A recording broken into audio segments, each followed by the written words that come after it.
In the wake of Hamas's recent attacks in southern Israel, the Israeli army is getting ready for a full-blown ground assault on Gaza.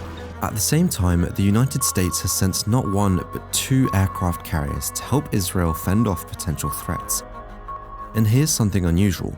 On October 18th, the US president paid a visit to an active war zone just to show support for Israel. Now, the US has been sending Israel heaps of financial aid, routinely vetoing UN Security Council resolutions critical of Israel, and vocally supporting its military offensives. But what's the story behind America going above and beyond for Israel? The US wasn't always so close with Israel. President Eisenhower was particularly hostile to Israel during the 1956 Suez War, in which Israel, the UK, and France fought against Egypt.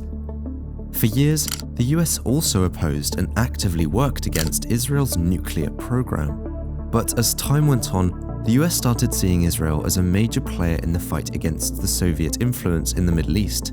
So they started showing their support. The American-Israeli alliance didn't cement until around 1973, when American aid helped save Israel from a surprise Arab invasion. The United States did not change its approach to the Middle East after the Cold War. It continued to play a major role in managing conflicts and issues in the region, just like it did during the Cold War. This ongoing development happened because it was still the most powerful country in the world after the Cold War. The US took on the important role of making sure the region stayed stable, mainly because of the global oil market. Because of this, the United States found it valuable to support countries like Egypt, Saudi Arabia, and Israel, which generally wanted things to stay as they were in the Middle East. Unlike Iran, Syria, and Iraq under Saddam, these countries were more willing to go along with what the United States wanted. Iran kept being against Israel, which made the United States and Israel work more closely together because they both had concerns about what Iran was doing in the region. Iran often uses the non-state group Hezbollah to fight on its behalf. This helps Iran have an impact and get involved in conflicts without being directly blamed. Lately, many people think Iran has supported Hamas, which attacked Israel.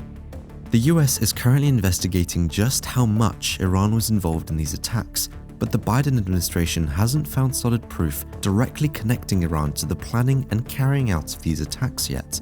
But here's the thing, the US support for Israel isn't just about politics and strategy anymore. It's also about domestic politics and how American politicians read their voters. Perhaps the simplest explanation is the American public has, for a long time, sympathized far more for Israel than with Palestine. So it makes sense that congresspeople would take pretty hardcore pro-Israel stances. It's reasonably popular. And let's not forget about the American Israel Public Affairs Committee, also known as the AIPAC. This is the biggest pro-Israel lobby in the US.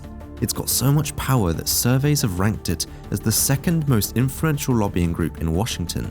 No doubt, the AIPAC sways US foreign policy towards a pro-Israel direction. To put this into perspective, the US has provided Israel with a total of $158 billion in bilateral assistance and missile defense funding since 1948, according to a March report by the Congressional Research Service. In 2016, the US signed a 10-year agreement to offer Israel $38 billion in military aid from 2019 to 2028. After the October 7th attack on the country, President Biden sent additional military support to Israel and urged Congress to approve more. About 2,000 members of the US military across the armed services could deploy to the Middle East to support Israel in its war against Hamas. This decision has led to debate and discussion showing just how complicated the relationship between the US and Israel is, as well as the wider geopolitical situation.